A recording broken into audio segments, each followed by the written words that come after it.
Kejatuhan tiran dan pengkhianat di dunia Romawi dirayakan dengan penghancuran patung, prasasti, bahkan koin. Tapi, apakah seseorang dapat melupakan masa lalu?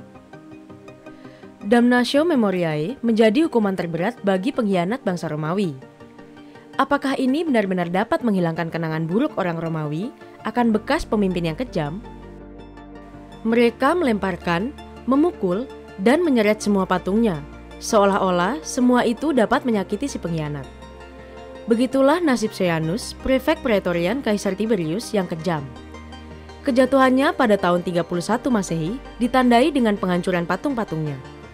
Bangsa Romawi melampiaskan kemarahannya pada semua yang berhubungan dengan Sejanus. Budaya Romawi dibentuk dan dimotivasi oleh ingatan. Ada keinginan untuk melanjutkan tradisi leluhur yang termasyur. Di sisi lain, seorang pemimpin baru juga ingin menempuh kesuksesan dengan caranya sendiri. Citra kaisar adalah citra yang membawa stabilitas.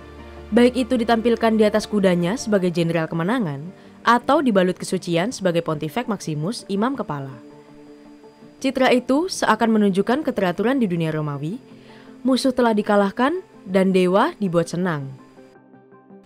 Dalam sejarah Kekaisaran Romawi, seorang kaisar yang kejam, tidak populer, atau penuh kekerasan biasanya disingkirkan dari kekuasaannya.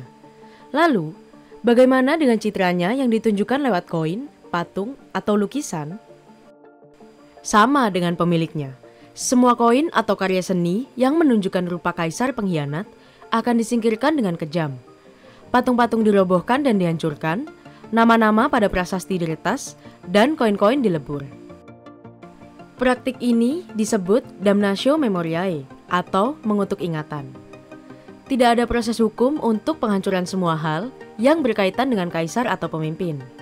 Penghancuran seperti itu terjadi secara spontan, sebuah katarsis material pada kejatuhan seorang pemimpin tirani. Dengan menghancurkan benda-benda itu, masyarakat Romawi seakan melampiaskan kemarahannya. Luka yang menganga di masyarakat Romawi dengan keras menyerukan kematian tiran.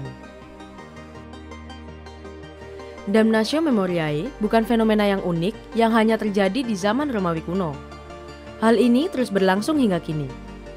Di zaman modern, Damnatio Memoriae tidak dilakukan semata-mata untuk mengutuk saja, namun juga untuk menunjukkan kekuasaan. Bahkan, paradoks dari Damnatio Memoriae tetap ada hingga kini.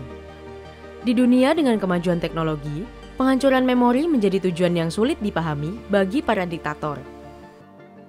Segala hal yang berhubungan dengan Stalinisme dibersihkan dari Uni Soviet, termasuk semua foto-fotonya.